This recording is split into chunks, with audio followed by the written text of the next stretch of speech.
Wow. Here's my man, Lance Storm, buddy.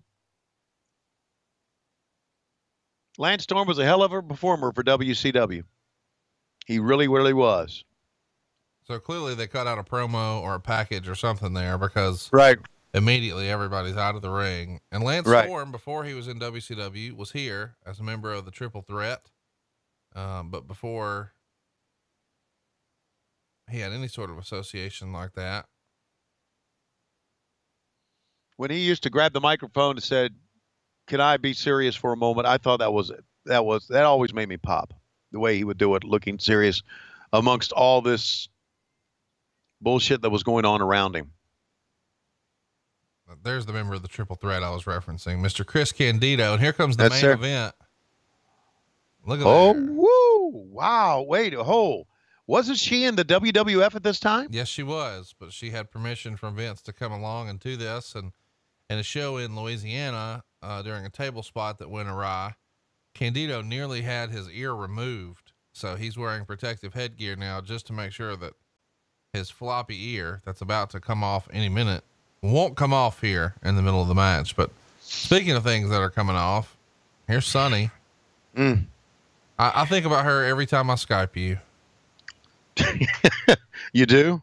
Well, cause you know, I don't have to be Skyping you. I could Skype somebody else, but decide not to. Do you? Yeah, instead. you're Skyping her. Sonny was with us at the NWA Fan Fest and Mid-Atlantic Fan Fest, and I got to see her and work with her. I loved Chris. I loved her. I thought they were just hardworking kids, and another tragic story with Chris Candido, man.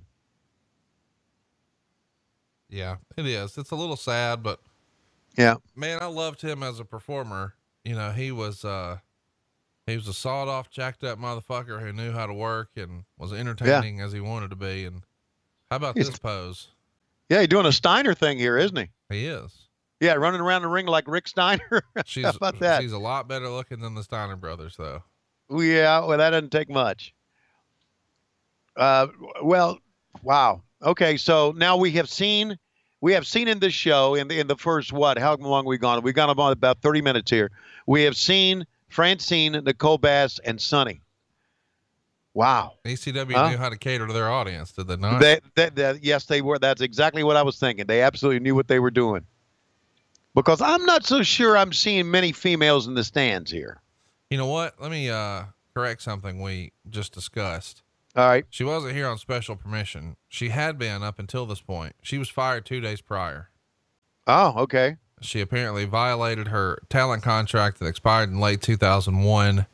And everybody sort of assumed that was going to be coming, but she was mandated by the WWF at the end of June to undergo treatment for an alleged substance abuse problem or be terminated. She went to treatment, said she didn't have a problem, and then didn't undergo the treatment, and then never responded to their attempts to reach her. And they had agreed she could work somewhere else as long as she didn't use the name Sonny. And she didn't here. She started referring to herself as Tammy Lynn Sitch, and then eventually just Tammy is what she'll be referred to here. And Meltzer would comment, Candido came out with Sonny, who looked like she hadn't slept in days. And she does in the face look a little different than we remember from her time in the WWE, but clearly she was in the grips of some personal challenges here. Right. That maybe still have some of her attention 20 years later. Yeah. Yeah, I know. And again, that's another, in many ways, tragic story. But I mean, take a look at the performers that they have to open up the show. I mean, you got Jerry Lynn, you got Justin Credible, you got Lance Storm, you got Candido. I mean, these are four. I know a lot. That's why I'm glad to watch this with you, because a lot of guys would say, "Oh, it was all garbage wrestling," and you know they were just brawlers. And it's like, no. I mean, the 4 guys we've seen so far are legit fucking workers. And Shane Douglas, you know, he was out in the first segment. He is too. Right. Like, so you've got 5 real wrestlers, like traditional style wrestlers. Not, I'm gonna hit you with a trash can and jab this knife in your back. Right. Well, I'm telling you, I really believe this, that being able to work a match still is what gets you in there. I know I know it's a male soap opera. I know it's the storylines that draw you in, and I do understand that. But you can have great storylines, and you go watch a match, and you go, man, that sucked, and that whole storyline loses something. And I still say a great work rate is what brings you in, because you leave I as a wrestling fan, I walked away from many matches, live events that I went to see, saying that fucking sucked. And I pissed my money away. Give you a perfect example. Blackjack Mulligan, I'm telling stories now. Blackjack Mulligan wrestled Thunderbolt Patterson. Thunderbolt Patterson came to Mid-Atlantic, and he was there, and they had him wrestle Blackjack Mulligan at the Richmond Arena. And a friend of mine and I went to the Richmond Arena and saw that match. It lasted like 3 minutes, and it was a piece of shit. And we were so angry about that because the match itself didn't entertain us. This is entertaining. And the fans that are ringside are thinking, they're going to leave that night saying, boy, I got my money's worth. Especially the fans at ringside says, I just was bullshitting with Nicole Bass, and now I get to look at the backside of Tammy, and I get to see some great spots, plus a Frankensteiner on the table from the top. So, yeah, I do appreciate all this. And Conrad, I didn't, as you probably know, until you and I started watching this stuff. You're welcome. Yeah, thank you. So I'm digging it. And so how old is Conrad Thompson in 1998 here? I just turned 17. Oh, man. I was the target audience for this, for sure. Boy, you sure were. Absolutely. But I cannot imagine, man, I cannot imagine letting my 17-year-old go to this. She had to sneak out of the house to go to this. No, I didn't get to go to this. When this was in Ohio, okay. I was in Alabama. Well, but they did make trips to, Birmingham and Chattanooga and Dalton and Atlanta, and I went to all those. Yeah. And, of course, now their library resides within the WWE, as everything does. I would leave class in the middle of the day at school and go to the payphone and call Ticketmaster the very minute tickets went on sale for ECW in Alabama to make sure that I had front rows. Wow. I didn't care if I got written up or whatever. Like, I'm getting these damn tickets. It's worth it. So every time they came to Alabama, I managed to snag front row seats. It was awesome. Right. And there's a little moral to the story, that you can be a slapdick at age 17 and still have a very good life. Yeah. You've just got to decide you want to, and then go get it. I mean, exactly. I decided my shit was going to be awesome, and turns out it is. Yes, it is. Look at this. This is impressive. I don't care what anybody says. This is some Harley Race shit right here. Yes, it is, buddy. Well, shit. It was Harley Race shit 15 seconds ago when he first held him up. These boys are going at it, man. I think Tammy also very good at ringside, being very animated. Absolutely. Yeah.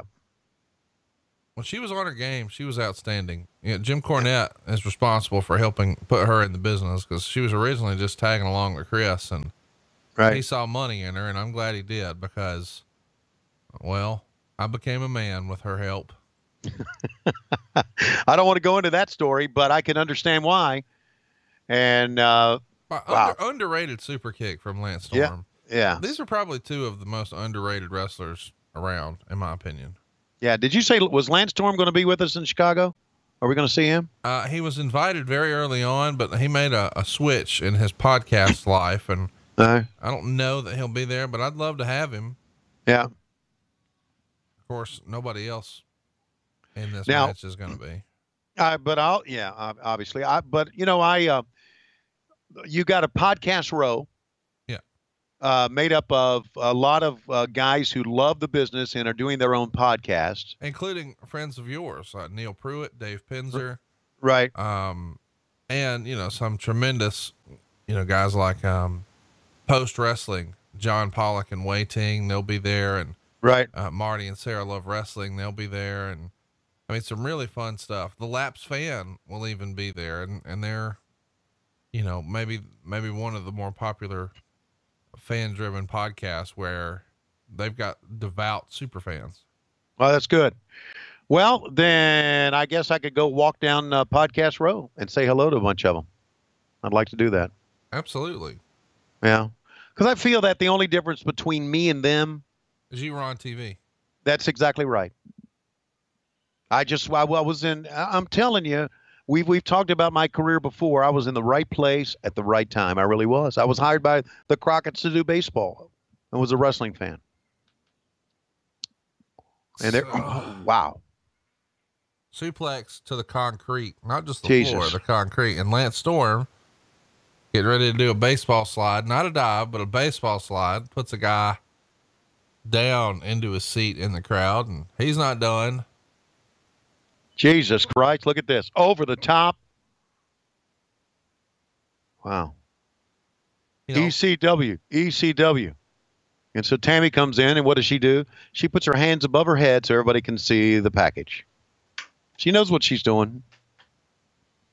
Well, absolutely, she knows what she's doing.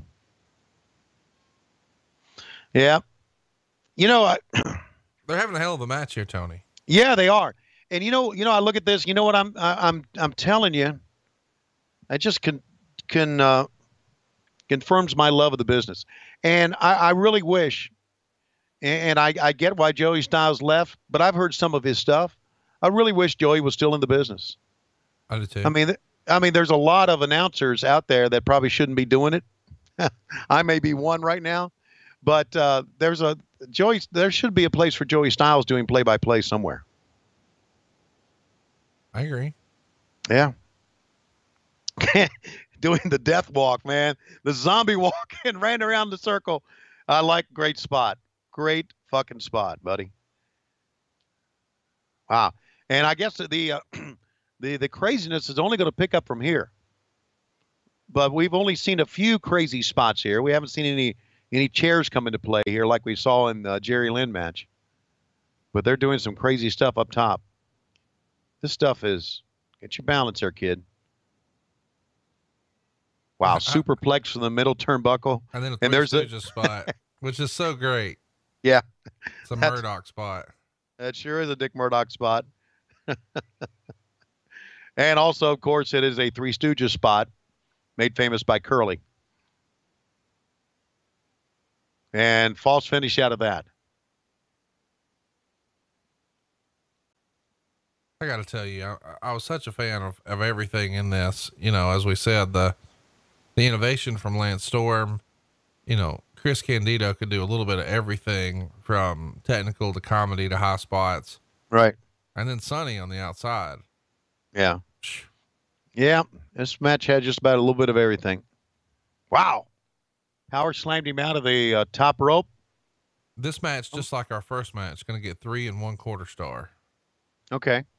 Up next, though, we're going to have, if we're going in order of what aired, a New Jack promo, which is going to be interesting. But the next match is going to melt your fucking face. Okay. Well, wait a minute. Salt or powder in the hand. And oh! Candido. Oh, okay. Oh, there you go. Shit, man. Candido could work. God, what a talent he was. And what a talent Lance Storm obviously still is. Does Lance still work at all? Or is he just out of the business podcasting? That's it. He's training guys.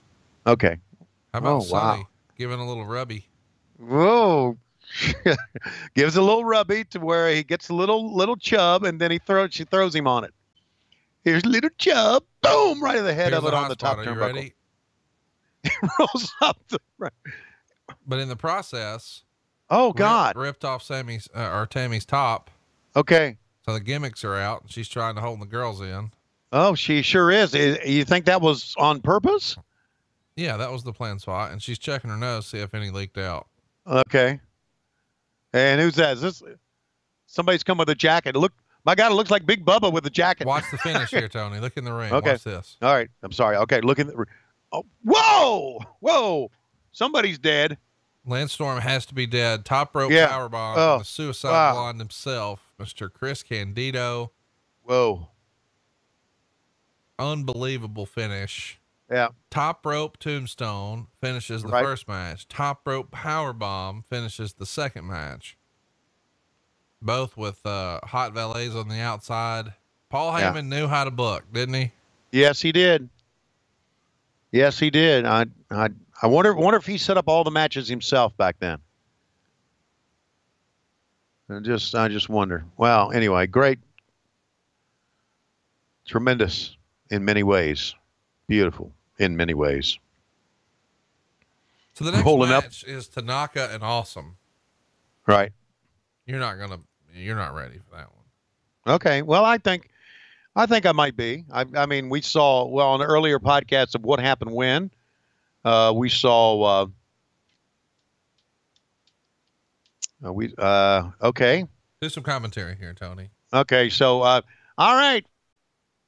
My God, I'm beside of my God. Wait a minute.